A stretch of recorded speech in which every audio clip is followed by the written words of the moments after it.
안녕하세요. 파워뱅크 부동산입니다. 창고로 사용되는 시설에는 크게 세 가지가 있습니다. 동식물 창고라 불리는 그린벨트의 창고와 정식 창고라 불리는 일종 일반 주거지역 등의 대지로 나오는 근린생활시설, 그리고 창고시설이라 불리는 창고용지의 창고입니다. 외형은 다 비슷하지만 건축물 대장상의 용도는 다르고 사업자 등록과 이후 행정처분에 대한 부담도 다릅니다. 우선 동식물 창고는 토지 용도에서 녹지지역이 대부분이고 일종 일반 주거지역이나 계획관리지역에서는 창고시설이나 근린생활시설이 가능하므로 다양한 임차인을 받기 어려운 동식물 창고를 지을 리가 없습니다. 그리고 구역에서 개발제한구역으로 지정되어 있습니다. 그린벨트라는 뜻이죠. 임대료는 평당 25,000원에서 30,000원 정도로 진관리의 이면도로에 150평 정도면 4천에 430만원, 그리고 배양리의 이면도로에 75평 두 동이면 4천에 375만원 정도입니다. 구리를 포함한 서울과 가까운 도로 조건이 좋은 편이고 저렴한 임대료에 매력적인 창고입니다. 동식물 창고는 1차 산업의 농축산 임업으로 생산된 품목을 저장할 목적으로 사용한다면 아무런 문제가 되지 않습니다. 그런데 이런 동식물 창고에 놀이와 공산품을 창고로 사용한다면 용도에 맞지 않는 사용으로 사업자 등록이 어렵고 단속시 원상 회복과 미이행 시에는 이행강제금의 행정처분이 있습니다. 최근 집중 단속과 반복적인 행정으로 앞으로 용도에 맞지 않는 불법적인 임대는 안정적으로 오랫동안 임차하기 힘들고 단기 깔세 개념의 임대 가능한 물건이 좀 있습니다. 이제까지 이행강제금의 단위가 얼마 안 되다 보니 그냥 임대인이 내주고 계속 임차인이 사용하게 했다면 최근에 나오는 이행강제금은 억 단위로 형벌 수준이라 임대인 입장에서는 이제는 못하겠다는 반응입니다.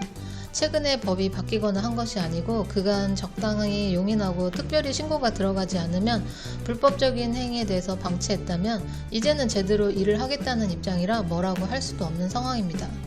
이번 개발제한구역 불법행위 집중 수사는 단순히 동식물 창고에 머무르지 않고 나대지로 있는 농지를 주차장이나 운동장 등으로 무단 형질 변경하는 행위와 건축자재의 무단 적치, 폐기물 불법 투기 매립 등까지 모두 포함됩니다.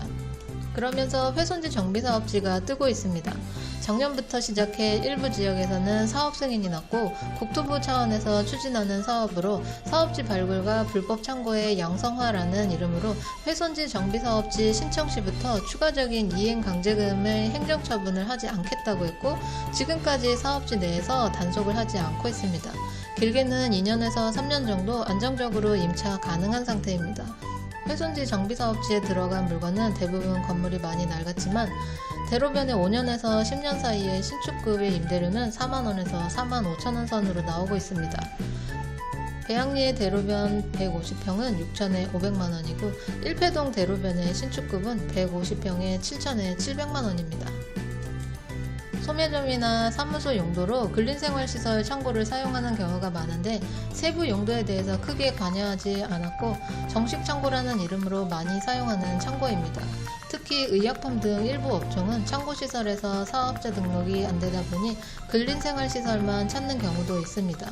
구리 토평동에서 오나무까지 평당 4만원에서 45,000원 정도로 물건이 귀하다 보니 토지 비용이 2배 이상 차이가 나지만 임대료는 비슷한 수준입니다.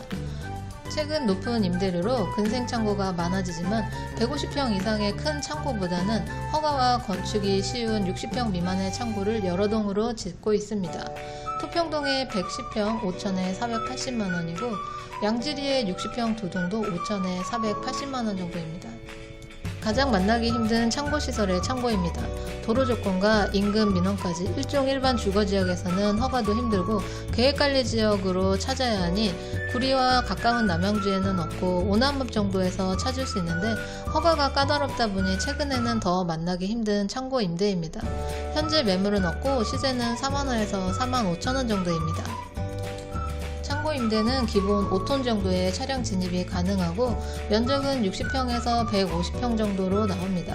트레일러 진입이 가능한 도로 조건이나 150평 이상의 창고는 귀한 편이고 거리를 넓게 보고 금액과 기간을 여유있게 보셔야 합니다.